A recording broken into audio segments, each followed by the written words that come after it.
Varmış bir vakit bucak kırlarında bir çobancık oğlan. Kırda otladarmış koyunları. Oğlan çobanın anılmış koyunların gümüş yapağısı varmış.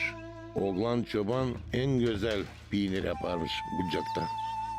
Oğlan çoban için hem onun gümüş yapağlı koyunları için işi değil padişah. De verir izin askerine getirsinler ona oğlan çobanı hem koyunları. Bir gün padişahın kalesi dolayında toplanır gümüş yapağlı koyunlar ve padişaha karşılar oğlan çobanı. Padişah sormuş oğlan çobana, sen mi o çoban hangisinin koyunları gümüş yapağlı? Oğlan çoban cevap etmiş. Ben oğlan çoban padişah. Padişah demiş, hey bir oğlan çoban, ver bana o gümüş yapağlı koyunları ve ben seni yapacağım prens. Oğlan çoban cevap verir padişaha. Gümüş koyunlarımı veremem çünkü onlarsız yaşayamam.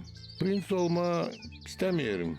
Niçin hani kale içinde kapalı yaşamayı istemem. Benim evim bucak kırları, benim dostlarım gümüş koyunlarım, hem de gökte çoban yıldızı. Bundan sonra oluyor öyle.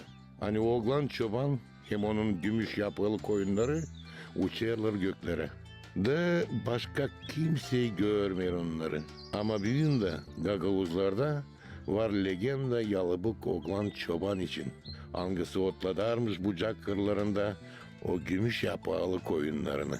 Gagavuzlar da çalıyla yalıbık oğlan çoban için türkülerini. Sansın kendimi oğlan gibi duyarım.